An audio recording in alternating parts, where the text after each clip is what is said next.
This is our league, and this is your league. Broadcasting from the 55-yard line in Japan to the shores of the Great White North and everywhere around the world on Gridiron America Radio and the Sports History Network.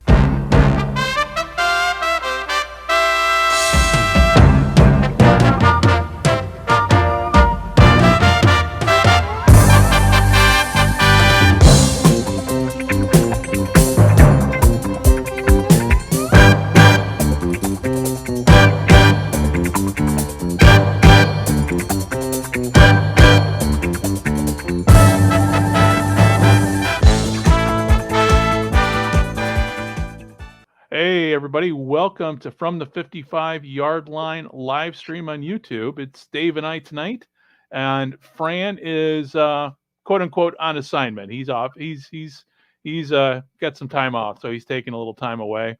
He'll be back hopefully next time we record. It's been about a month since we've hit the record button here, mainly because of the time difference, and I've had a lot going on. Dave's had a lot going on, and so here we are. So last time I think we talked, it was right before the UFL kicked off, wasn't it? Yes. More or less, Dave? Okay. The first games are going on that weekend. Yep. Okay, so it really hasn't been that long since we sat down and talked. Shit. It seems like forever. It's just, I've had a lot going on here. And especially the other night, we had a big earthquake that hit about 200 miles from here. So, and I tell you what, that was probably the biggest not the biggest I've ever felt. The biggest I ever felt was 4 months ago when the big one hit on the other side of Japan, which we felt. This one was much closer. 11:30 p.m., laying in bed, about ready to doze off. It was like, the phone lit up, and as the phone was lighting up, you could feel the earth move underneath. It was one of those moments where it's like, shit, this is really happening. I'm laying there, and by the time I had really had time to react to it, it was over. So, and plus, so that's just life in Japan. So how you been, man? Did you feel the earthquake up there in New York? No, but I didn't feel the earthquake in New York, but I do have a funny story. I was actually on the phone at work, talking to someone about booking a Warhammer convention. So really? I'm literally in mid-sentence, and the phone drops. The call drops. It's the weirdest thing. It's like just drops, and the guy calls you, and the gentleman calls you back. We're talking, and I'm just at work. And about 2 hours later, I get another phone call. He goes, "Do you know when we were talking was when the earthquake hit?" I go, "Now that makes sense." So yeah, so I had a phone call drop. That's my earthquake story. Didn't even know it happened. My mom, I was talking to my mom this morning, and she had an earthquake over where she's at in California. She goes, "Yeah, we had an earthquake." Yeah, she felt it too. So us, being from the Midwest and everything, we don't feel earthquakes. I felt a couple living in Chicago, and they all happened at night. And on one of them, there was that moment my dog just started barking in the middle of the night. And all of a sudden you just felt the earth move, and then that was it. I'm like, oh, that explains it. The other dog, mind you, she was sleeping, didn't even, she was dead to the world at that point. She didn't care, didn't feel, but our little guy woke up, and he's like, started barking, and what's going, and yeah, so, but we don't have a dog here to give us a heads up though. It's interesting here with the phone and the technology. Because when the phone lit up, that's when outside you heard, it's kind of like the tornado sirens back home. Mm. They've got I don't know what they were saying, but they let you know there was an earthquake. But there was no tsunami warning or anything like that. So, okay. It was good. But where we live at, and there's a huge trough off the shores of Japan. And they say when it goes, it's going to be devastating in terms of the damage here. So, thanks. Yeah. I don't know. What can you do? I mean, I figure if we're screwed, everybody's screwed at that point. Yeah. There's nothing you can do. Just we live in a building that was built up to the latest code, like 2009. So, hopefully, you never know. Anyway, on a more positive note here. And the only other news from around here is we had the eclipse that we're in the path of totality, but we had a cloudy day. So it was just basically, it got dark in the middle of the day for nothing. Really? Was it noticeably dark?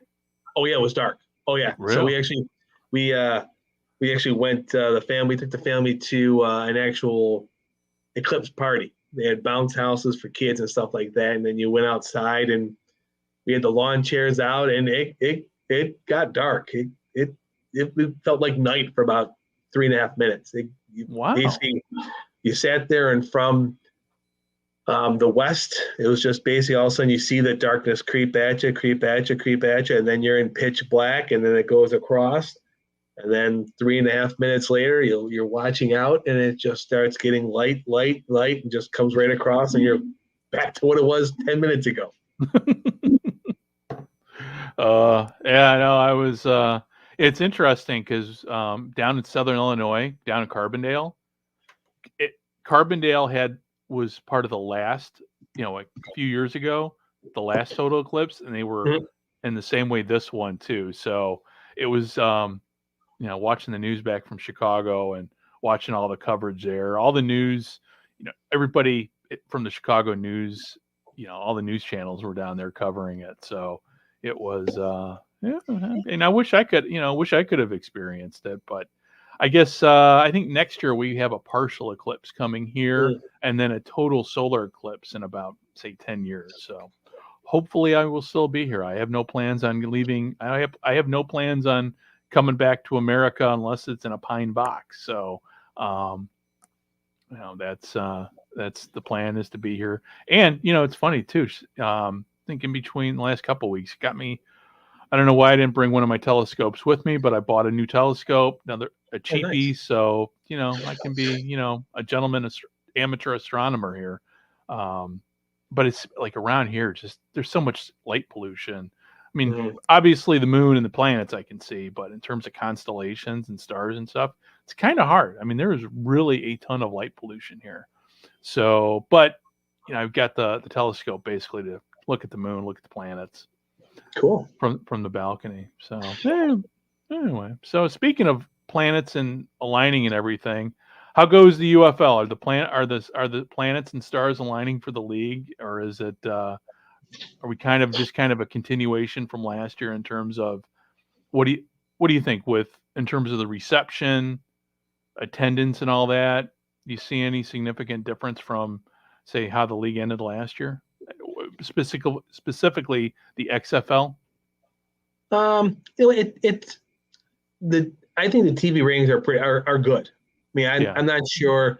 At the end of the day, I know offline we've been talking about like what's the expectations, like what going into this season, what would be a good number for television, because it is hard to compare. It's hard to compare XFL version 1, XFL version 2, XFL version 3, because the TV landscape changed so much.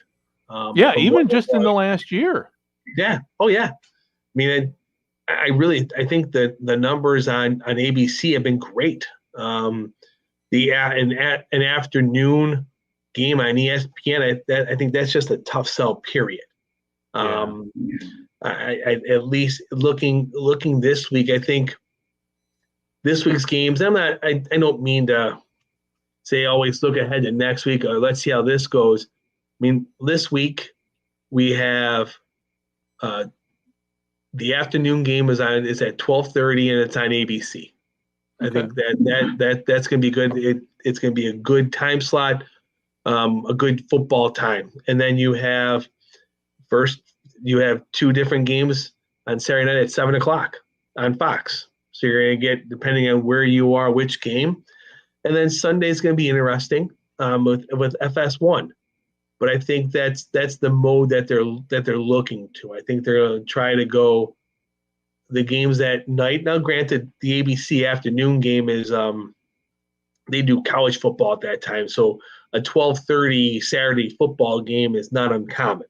So I don't think that's going to be. I think that's going to be a good rating. And looking at the ratings so far, it seems like when the games are on the networks, they've been doing very well. Which, Okay. Yeah. I think you got a million plus. I mean, you're doing well in today's television age. Yeah. Especially now we're creeping into spring, we're creeping into summer, where if they continue with this level of viewership, I'll say it's a success for year 3 for USFL, year 2 for XFL. The combination, trying to put this all together late, it felt like, but on the field, I think the game on the field is very, very good too. You've had entertaining games.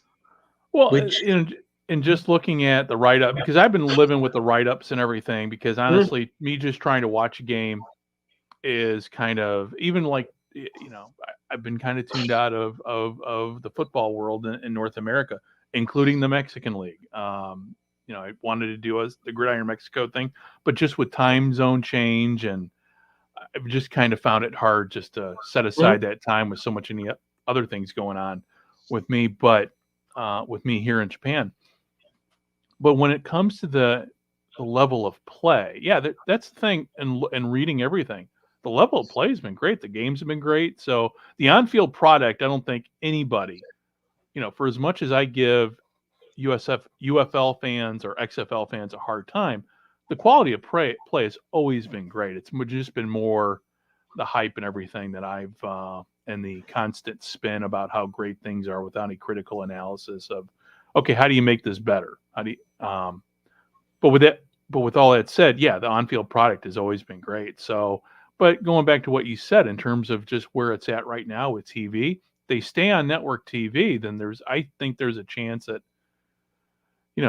this thing could last a while. I mean, how long? I don't know, but I think now that we're out of college basketball season, and now we're into kind of that period before the playoffs in the NBA and the NHL, we still got baseball going on. Maybe it's got a chance to kind of establish itself as, not so much must-watch TV, but it's like, hey, there's a game on. Let's watch it. Exactly. And I think some of the things they're doing non-football related have been great this year. They're doing weekly segments of best mic'd up moments. So they're putting mics on coaches, on players, and they're sharing those moments through social media, through their website, and just I'm impressed on how they're trying to get that connection, build that connection, because they're not in the cities, and that's the same repeated. We can go down that road of discussion on that, but I really think they've done a really good job on taking the players, taking who they have, the personalities, and connecting them to build that. Because you want to know about the Stallions because of this player, or right, the Renegades because of this, or the show about the list goes on and on. And it's the name of the player is not really so much important. It's building that, so you want to see that. You want to see. I mean, they have a nice piece on their website where they break down every single touchdown of week 3 or week 1 or week 2. So they show those moments in clips. And it's just great. I mean, I think. Well, that sounds a lot better than what we got last year. Yeah, I agree. And it just seems like the extra time it took to put this all together, it looks like they really sat down and said, you know what? What's the best of USFL? What's the best of the XFL? Let's put this together. Let's define some people's roles. Your job is to do this. Your job is to do this. Let's take our made for TV sport, and then let's package it up where hey, here's all the touchdowns, here are the big hits, here are the mic'd up moments from coaches, from players of things of what's happening during the games. And it's just it really shows. And I'm impressed. Cool. Yeah, I wish. I mean, I'm frustrated in the sense that I know part of the games are on ESPN Plus, which I can get with VPN, but I'm not able to see the other games now. Like I said before, just in terms of me just kind of tuning out everything. So maybe this weekend I'll finally tune in and see what everything looks like. And yeah, like I said, it sounds like they've listened to the critics Yes, saying how we make things better. I agree. But now with that said, though, from what I've been reading, I was just reading an article from Mike Florio. Other than St. Louis, attendance sounds like it's anemic.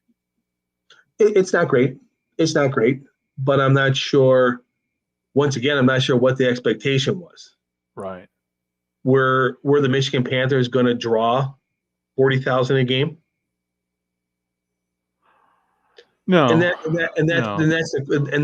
really the question. With you had a selling season of what, 2 months? Yeah. By the time they put this all together, I mean, I'm not trying to make excuses for attendance. I'm truly not. But I really think, I mean, and it's tough because I understand Pro Football Talk's they got to watch out for themselves. They got to make sure that their allegiance is with the NFL.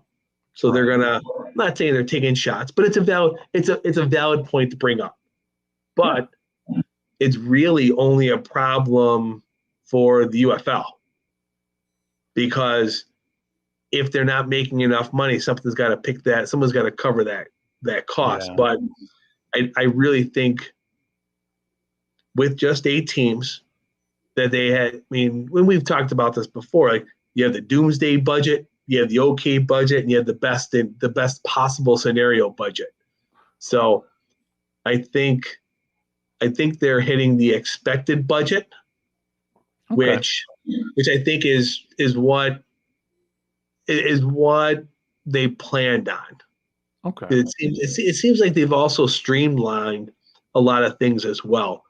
By being in year 2, year 3, however you want to play this out, I think they've worked out a lot of the kinks. They've worked out of a lot of different things. I think that make it a smoother run business financially, where you're not having those startup costs for the USFL year 3. So you're taking that cost and splitting it out over years.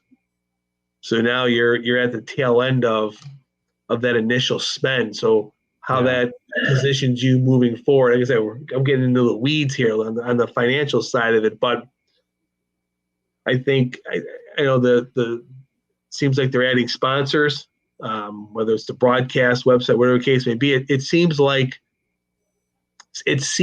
there's support there. It may not be necessarily 25,000 people a game at every single facility, but it looks like overall from the league that there's a support saying we're getting there, we're behind. Well, and with that said, just from a historical perspective, discounting everything, my criticisms, everything from of The Rock and Danny and everything that happened before, because you and I both had this conversation last year. It seemed like every week it was every week was about them, and it sounds to me like, just from what I'm reading, what I'm seeing on social media in terms of the feedback, it's now focused on the players and the league. It's not about them anymore. And that to me, that was a turnoff, obviously, with the XFL.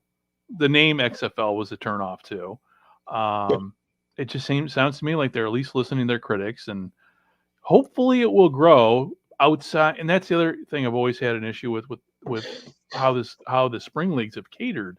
It's always been to one specific subset of fan, meaning the wrestling fan in the South. So hopefully after this year, it will grow. Whether it expand, I think expansion, just based on the attendance numbers, is kind of premature. But they could get a few more northern teams, that would be good, because other than I think Michigan's the only really other northern team, right? I wouldn't call DC North. So yeah, Yeah, that's the next one. yeah. So maybe. I mean, we'll see. I mean, like I said, I've everybody on my humor, and my humor, so you get my humor and you get where I'm coming from on all my memes. But too many people out there says you want this league to fail. No, I never said I wanted it to fail, but it is what it is, and it is minor league football. It's still in the embryonic stages of development, and you can't make more of it than what it really is. Now, guys like Los Mysterio on Facebook are hitting the panic button right now, but in a rare, I'll say this much: if he ever listens or watches here, I think you might want to pump the brakes on panic here, because it just sounds to me, and from the way it reads, the UFL is learning it's still learning its lessons. I would hope from history, because it sounds to me like the UFL is very much in that first year of the original USFL stages, still trying to figure things out. So hopefully they're learning now. As much as I'd love to go back to 1983, and I'm kind of glad we're not 1983. I mean, you look at the attendances for those teams, and there was only I think there was 12 teams back then. But back, we're never going to have that type of, for a spring league, never going to have that type of, enthusiasm, attendance numbers that we had back in 83. So 83 to me is still the standard by which all spring leagues should be measured, because that's when you had record-setting crowds. You remember the championship for the 83 USFL championship. That was a spectacle.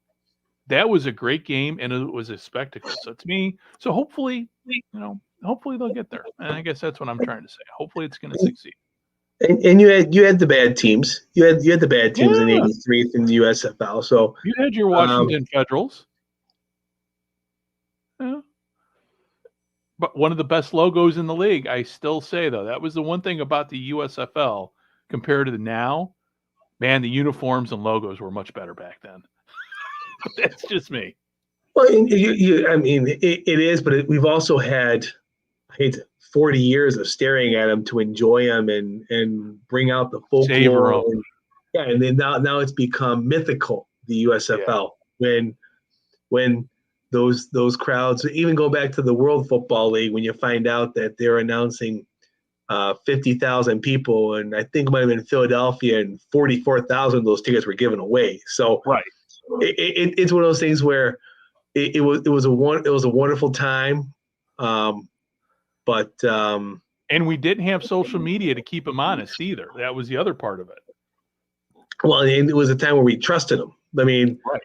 George Allen talked, and everybody listened. Yeah. So it was one of those things where it's like, it's the facts of life. You take the good, you take the bad. Yeah. Well, speaking of bad, let's switch topics a little bit.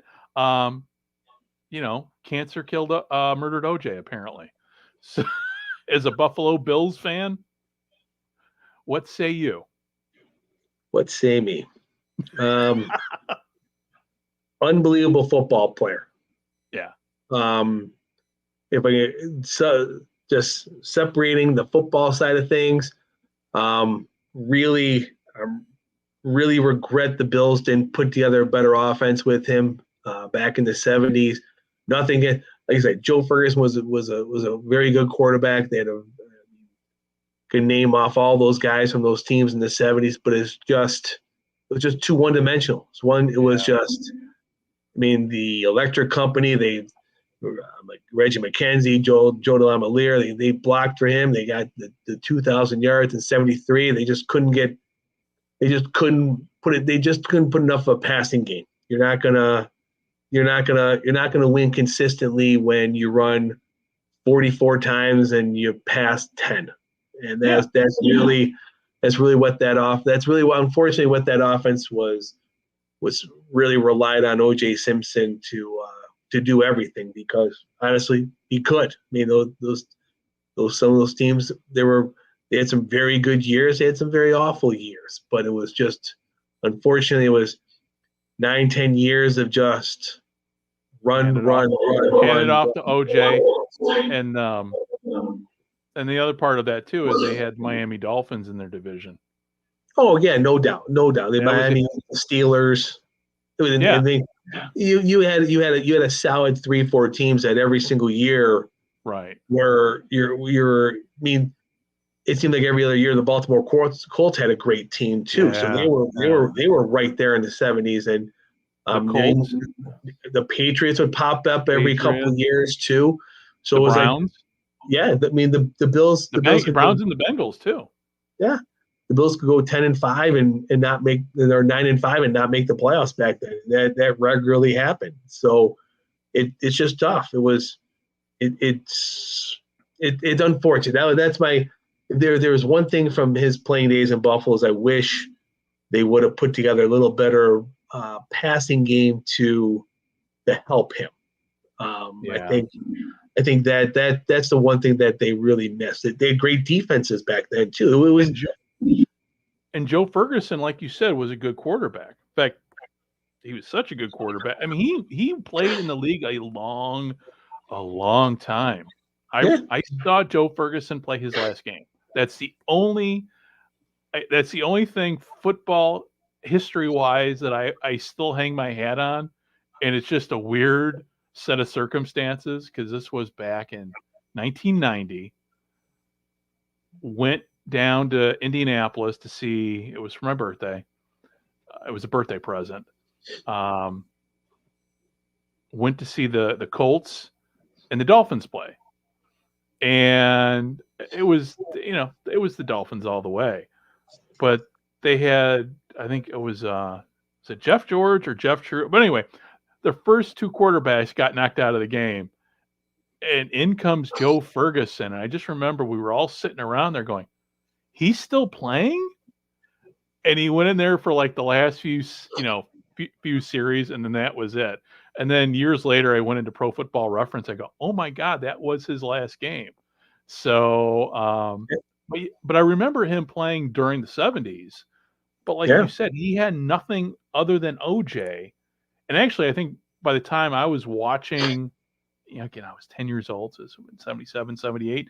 OJ had left to go to the Niners too. So he had nothing to work with back then. And, but yeah, and for people who don't remember OJ, I mean, he was, there's a lot of people out there. It's funny now it was interesting to hear all the talk now compared to 30 years ago and that trial was almost 30 years ago. That murder was almost 30 years ago. No, actually it was more than the murder was over 30 years ago, wasn't it? It's right around there.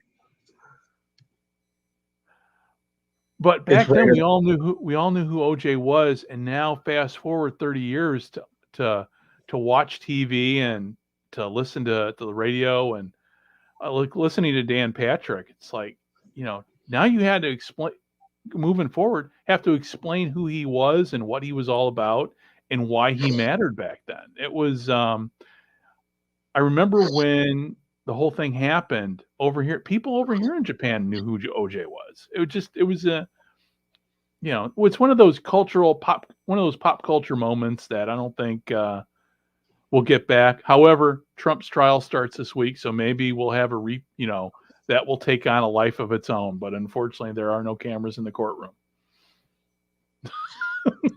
Yeah. I feel as good as talking about that as I do about OJ. Yeah, no, I'm trying to, when it comes to that, I just read the Drudge Report, read the headlines, watch Kimmel. Okay, I'm done. I just got to put it away because otherwise, it just becomes, like I said before we started, man. There's a lot of things happening in this world today. It's straight out of a science fiction novel. Yeah. And the whole Trump being president thing and everything, that's something right out of a science fiction novel. Like, holy shit. Life's imitating art. And But with that said, talking about the NFL, so we got the NFL draft coming up here in about, what was it, next week? Yeah, next week. Yeah, it's coming quick. So we know who the Bears are grabbing. Now it's everybody else trying to figure out what everybody else is going to get. Well, it sounds like just doing some reading and listening. It sounds like it's going to be quarterback after quarterback after quarterback. They're talking it might be the first 4 picks all quarterbacks. So are the Cardinals going to grab a quarterback? Well, and here's the thing: there's talk of the Broncos moving up. There's just a lot of talk of all the top 6 quarterbacks all going in the first round and just having a big run on quarterbacks. So it's going to be interesting. If that happens, then that means there's going to be a surplus of older guys. It's kind of like, okay, we're buying all new equipment, and we got all this great used equipment that and in some cases is barely used. Yeah. So that's interesting. I haven't really been following the draft talk, because I usually don't, except when it comes to my team with the chicken head on their helmet. And Kyler Murray belongs in the CFL, period. He has no business, at least to me. I mean, he's a great fantasy player, but when it comes to an actual, being a team quarterback and a leader and a winner, he's not. So I'm just curious how that's going to play out but again, the Cardinals will do what they always do every year, except the years that they drafted Larry Fitzgerald and Quan Bolden. They're going to disappoint. So that's my expectation. It'll be interesting. Like I said, there's so many moves out there still to be made of who's jumping up, who's jumping down. It's like if you're sitting at 2, 3, 4, or 5, and someone offers you, say you're Washington at number 2, and you're talking with,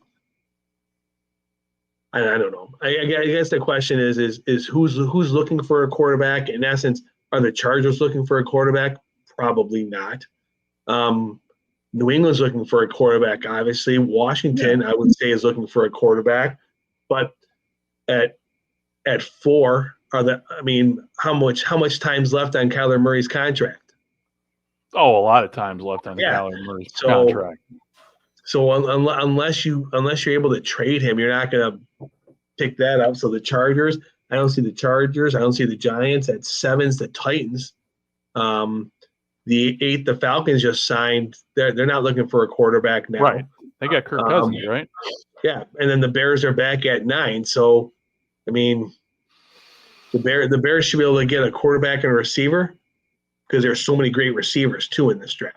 Yeah. Well, we'll see. I mean, what was it? John Gunning sent me told me the other day. He's like, there was a list of like 30-yard people that have thrown for over 30 touchdowns on every team, and it just go through. The Bears don't have any quarterbacks that have ever thrown for 30 touchdowns a season. So, I'm not expecting. You had Walter Payne for how many years? So it's one of those things where you have to discount probably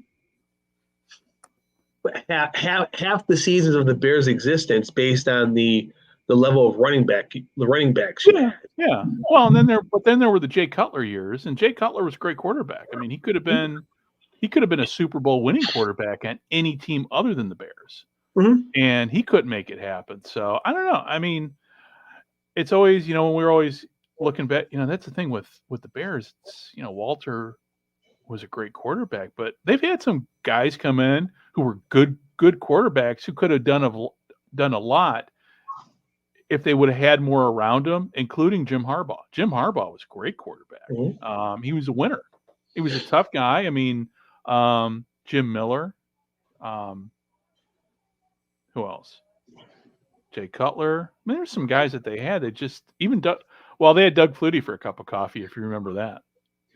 I thought Mike Tomczak did a pretty good job.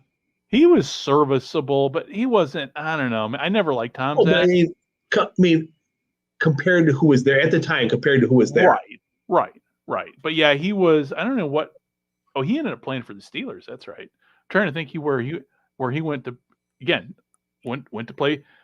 Yeah, went to play for the Steelers, and then yeah. But yeah, I don't know, man. It's gonna be a long season for Bears fans. Though with Buffalo, man, if you guys don't go to the Super Bowl this year, man. But then again, who's going to get it? Is Kansas City just going to reload? That's the question. It's tough. It's going to be tough. I mean, the rumor for the Bills is taking that second round pick you got for Diggs or Stephon Diggs, and package that up and moving up to get a receiver in the top 10. That's been the rumor, and I think that'll suffice. I mean, it's he's a good player. He's a very good player. His numbers, the second half of the season, for whatever reason, dropped drastically to the point where he was averaging 4 or 5 catches for 50, 60 yards. Now, what was the reason for that? You can point at several different things, but it looked at the end of the day, you know what? The window is closing. Don't need the distractions. If you don't want to be here, cool. That's okay. Right. We'll move on and we'll take what we can get and figure it out. Okay. Well, we know this much about Kansas City. They're going to have to get somebody to replace Rashid Rice. Yep. So. And you know what? They will. They will. And Andy Reid, he's underestimated so many years. He just was missing a couple pieces in Philadelphia. Oh, yeah. But it's amazing to see him just Kansas City. Since what year did Mahomes take over quarterback? 5 years ago. 5 years ago. I mean, it's just you do not bet against Kansas City, no, at all. And I don't like Kansas City. I'm not big. I mean, their fan base is kind of becoming, I don't know. They're almost as annoying as the Packers and the Cowboys, but not quite. It's like they're somewhere. I mean, the Cowboys to me are the most annoying fan base ever. And Green Bay's right. And being from Chicago, Green Bay's right there. But, in terms of the teams and the talent level, I mean, I don't know, man. I just can't see anybody beating Kansas City. The Patriots and Dolphins are for me what the Packers and the Cowboys are for you. Really? Yeah. Yeah, I can see the Patriots being the Patriots though have had it's like the Packers with the Bears. It's like I've heard Bears fans just like talk smack on Packers fans, like, oh, your team's garbage and that. No, wait a minute. They own the Bears. And I don't know. But anytime that the Packers have lost, all the fans that I know of over the years that I was close to would always say, well, the refs, why are you saying that you lost? Just let it be. Yep. You lost. I mean, Bears fans don't really complain about the refs, but they'll complain. I don't know. That's what I like about football fandom. We can talk smack on each other's fan bases, but in the end, we all like football. So, yep. And even me with the XFL, talking smack with the XFL fans. Of course, that's gotten downright personal, and I've left it alone for at least the last couple of weeks. Just we all want football to succeed. Yep. It just. But the problem is now with the UFL going kind of full circle on this. Are you seeing much in terms of the media, the mainstream media covering the UFL? Or are we still kind of reliant on the fan created websites to kind of carry the load in terms of coverage? Because I'm seeing more on my end from CBS and Fox and NBC than I think I did last year. I agree. Yes, and when you have Mike Florio talking about it, Pro Football Talk. I mean, it's definitely has a larger place in the football sphere this year than it did in the past. Where does that go? Now we have the draft, and will some of that dissipate with the draft coming up and going into then the mini camps and things like that? I think the crowds in the games will make that happen. Like if St. Louis has another record break, if St. Louis breaks a record every single week as we go through this season, and we have a close race for the playoffs, and we have some I don't know, remarkable touchdowns and things that they're doing, the UFL needs to give a reason for the media to cover it. Right. Is really what I think it comes down to it. And they're getting a lot of talk of the two issues we talked about today: the great crowds in St. Louis and the not so great crowds everywhere else. And that's you have the two camps, and that's what you have with social media and the fan pages and the fan covering is, oh my goodness, St. Louis is amazing, and then you have Chicken Little, the sky's falling everywhere else, and it's just. It reminds me of the old American Football Conference where you had the Cleveland Browns carrying the load. I mean, plus with that said too, Cleveland won the league every year, so they were the top team, and then there was everybody else, and that league eventually went away after. Of course, that's apples to oranges. That was an autumn league versus a spring league. So hopefully, I mean, obviously, you're not. It doesn't look like you're having the same issues like you had last year with Orlando and Vegas. True, they weeded those out. You're exactly right. They weeded out the glaring problems, and they picked the best 8, which I thought was the right thing to do. Yeah. I'm just curious. Yeah, and like I said, hopefully, hopefully they don't expand. They hold off on expansion for a couple of years until they get the attendance where it needs to be. Because I think just in looking at everything and looking ahead, I think they've kind of figured out over the air TV is kind of the place to be to keep the numbers steady. But again, it's like everything else. What's coming up in the sports schedule that's going to pull eyes away? You've got the WNBA that I think is on the threshold of a breakthrough with everything that's going on there after this year with, everybody, in Indiana, the team out in Indiana, their season tickets went up through the roof. So we'll see. And I don't know. I think women's sports is really going to come of age here this year. Good. It's about time. And I think Las Vegas sold out all their tickets through season tickets.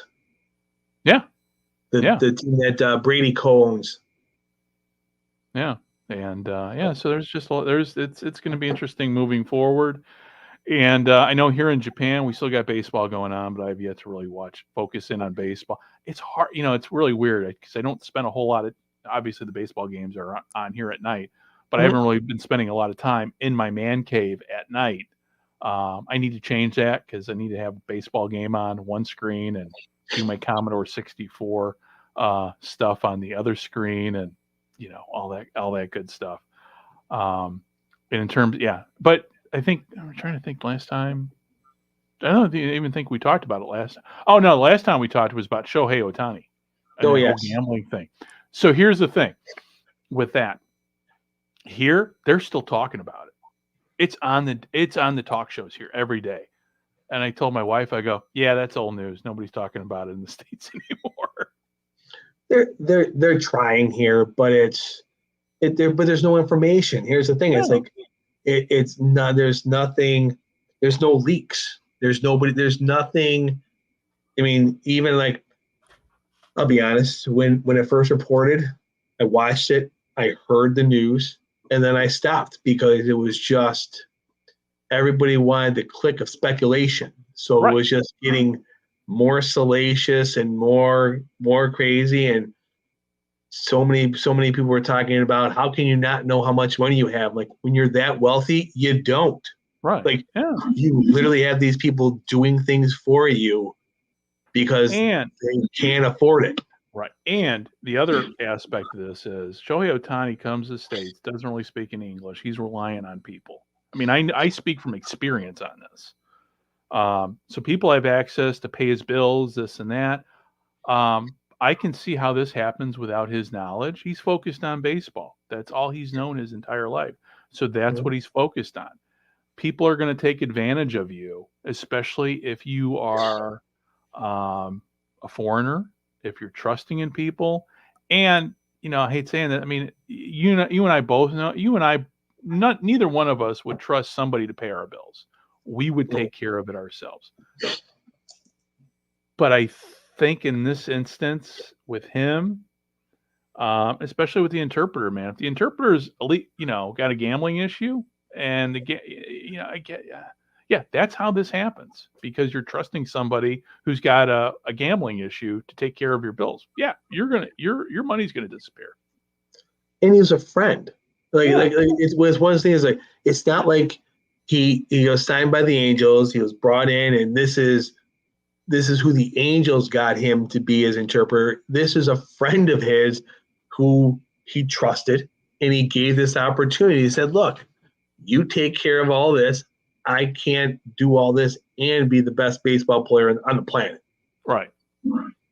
So he trusted him, and obviously he's making so much money that he could not miss this. But when you're not paying it, you're not paying bills. All you're doing is you're hitting baseballs, you're getting the right meal, you're focused on this, and you have enough money that if you want to go and do this or go that, it's just, okay, here's my card. The bill's gonna come.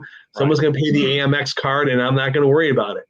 And with that said, Shohei Ohtani just got married. I guarantee you, if he would have been married when he came over here, this wouldn't have happened. True.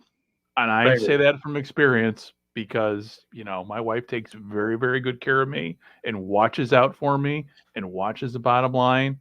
And so had he gotten married, had he met his wife many years before he came over and got married, he wouldn't be in this situation. This would not have happened. So, it's interesting. But I haven't read the criminal and that's the thing too. There's a federal criminal complaint out there.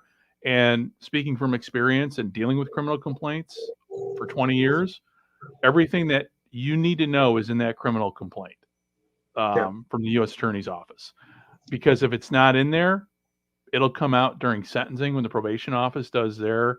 Because as part of this is there's going to probably be, I can't see why there wouldn't be, this. If he pleads guilty to a plea agreement that spells out exactly what he did in detail, there will be more information included in the pre-sentence report, which unfortunately the public will not see, because the pre-sentence report gives you additional factors, such as his background, how things came, the full personal story, which I always call the federal pre-sentence investigation and intelligence report, and that's what I wrote for 20 years. So. When my wife and I are having this discussion, she's like, "What do you think is going to happen?" I go, "He's going to get probation." Why do you say that? I go, "Because I've dealt with, 20 years writing those reports and attending sentencing hearings. I kind of know how this is going to go." And now the question is he going to have the money to pay back Shohei? Probably not. So I'm curious how that's the amount of the money involved. I'm curious how that will factor in. But I can't see him getting any prison. True prison time. I don't know. There's a lot of money involved. It's like there's a lot of money involved. Yeah, go ahead. I'm sorry. Right now they've pinpointed that he stole $16 million, but I guess that goes towards the total debt that he rang up of $40 million. So the question is, where's the other 24? He gambled it all. Does he have it? Well, that's the whole thing is and because this is, because he's not a non-American, doesn't speak English. Like I said, there's not a whole lot of leaks and things like this. Is even with the 37-page document that came out earlier this week about all of this, there's still a lot of. And I don't like playing the speculation game, but there's still a lot of what about this? What about this? There's more to the story. It's one of those. That's what I missed. They're saying on this. I'll end on this part because this is just wild. They're saying between December of 2021 to January of 2024, he placed 19,000 bets.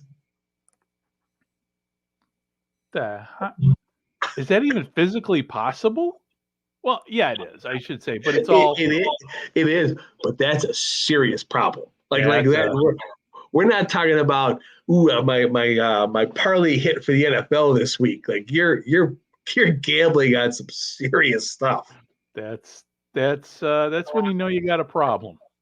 Well, and that thing that amount of money it's going to take some time to get that all. Like they have a lot of information, but just going to take a lot of time to weed through all that stuff. I mean, well, and when it comes to so when in federal court, when you plead guilty to the offense, and I don't know when the plea agreement will be public.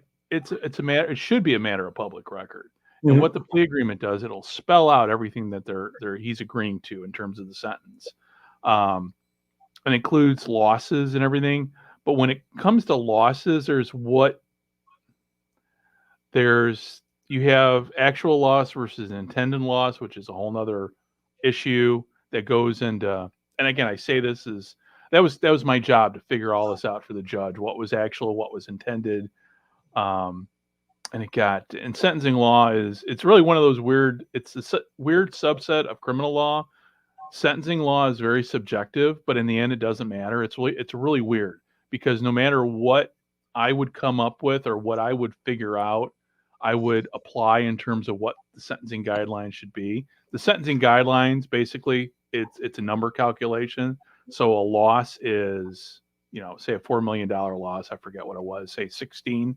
And then you go total everything up, and then you go to a chart, and then you have criminal histories factored in. It's, but ultimately it boils down to what the judge thinks, and the judge can go well below those sentencing guidelines, or the judge can go above those sentencing guidelines. It's been my experience when it comes to sentencing, judges are lenient more often. And if it's out in California, in the Central District, California, those judges tend to be more lenient, much like they were in Chicago, because it's more of a liberal. They're very liberal when it comes to. Now, if this happened in Texas, in a red state, or in a more rural state or a more rural district, the punishment would probably be a lot stiffer. So if he does get prison time, it could be a year and a day. That's kind of, when I say not real prison, but I can't see him getting prison time. But I could be wrong. I've been wrong. As you well know, I've been wrong about a lot of things, especially on this podcast. And but on this one, I can't see him doing a lot of prison time. But it boils down to what the judge thinks. The way the judge depends upon a lot. I mean, the whole sentencing process with the federal system is truly a process. And it's not like county court or state court where you've got 5 minutes for your case. No, you go to sentencing hearing. I've been to sentencing hearings that have lasted days. Wow. Yeah. So the whatever sentence he gets will be well thought out, and it could very well be agreed to too in the plea agreement. He may be agreeing to a certain amount of time in lieu of paying restitution. We just don't know until that final document comes out, though. I think a lot of things are going to be left to the sentencing judge to figure out come the day he goes to court to get sentenced. And in terms of that, is the interpreter, is he a U.S. citizen or a legal resident? That's a great question. I'm not even sure. Yeah, because if he's a legal resident, he's going back to Japan. Well, I assume that would be he's going to disappear. He might service because there's talk of 2 to 4 years. That's been bounced around, and I just assume that if he'd do his 2 to 4 years, and then Japan would go. Well, no, if he did his 2 to 4 years, what would happen is depending upon, immigration would revoke his residency, and then he would be a deportable alien. And there's that's a whole nother part of the pre-sentence report that's addressed.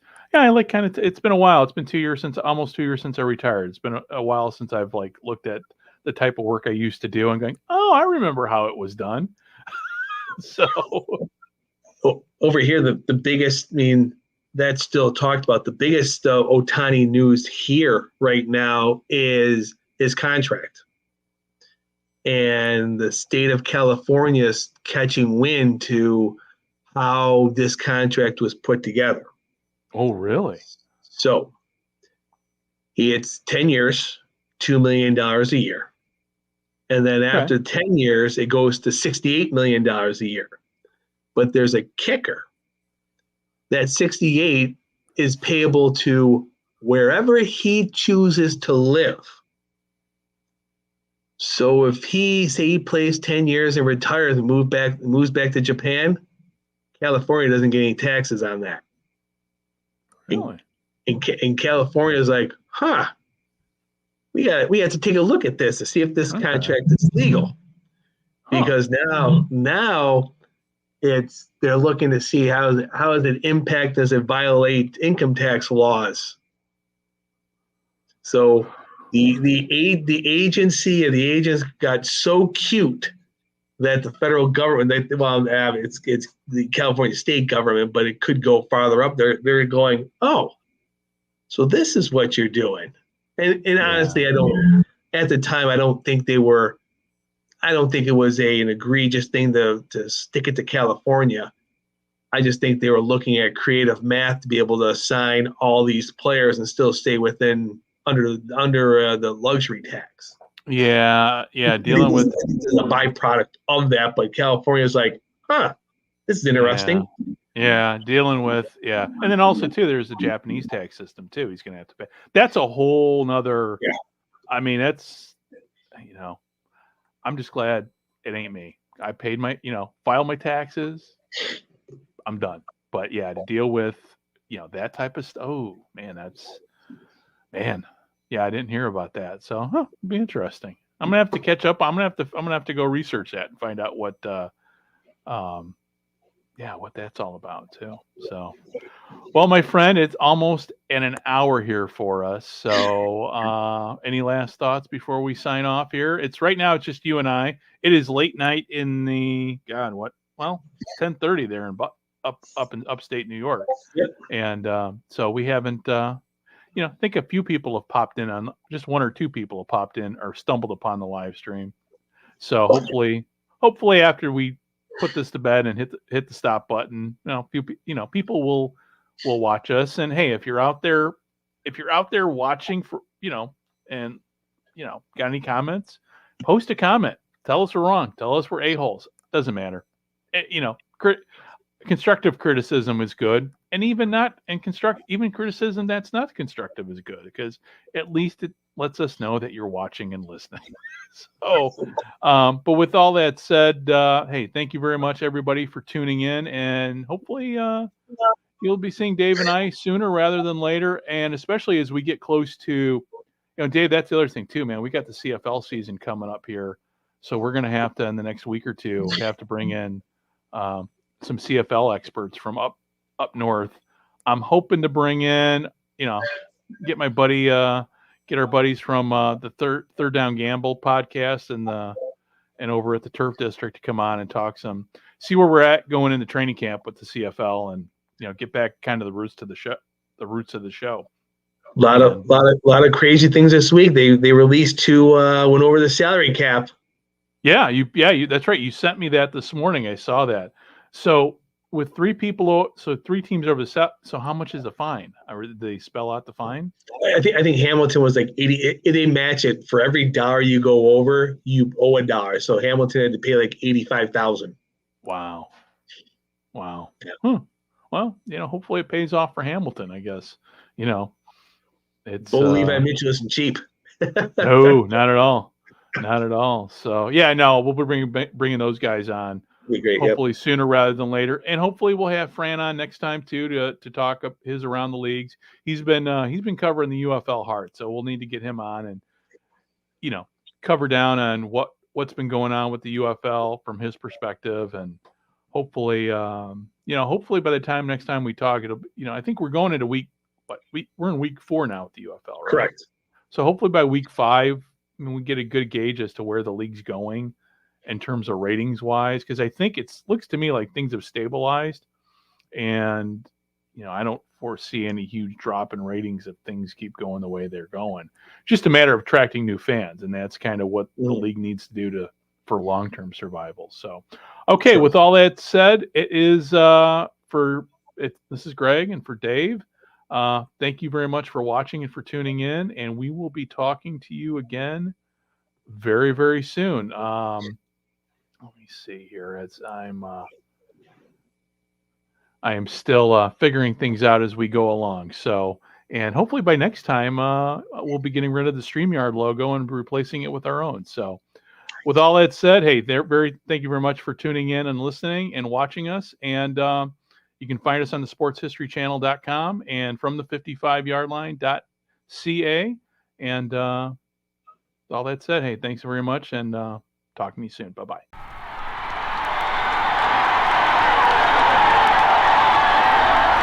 This is Johnny Unitas of the Baltimore Colts. Let's go, you Colts.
This podcast is part of the Sports History Network, your headquarters for the yesteryear of your favorite sport. You can learn more at sportshistorynetwork.com.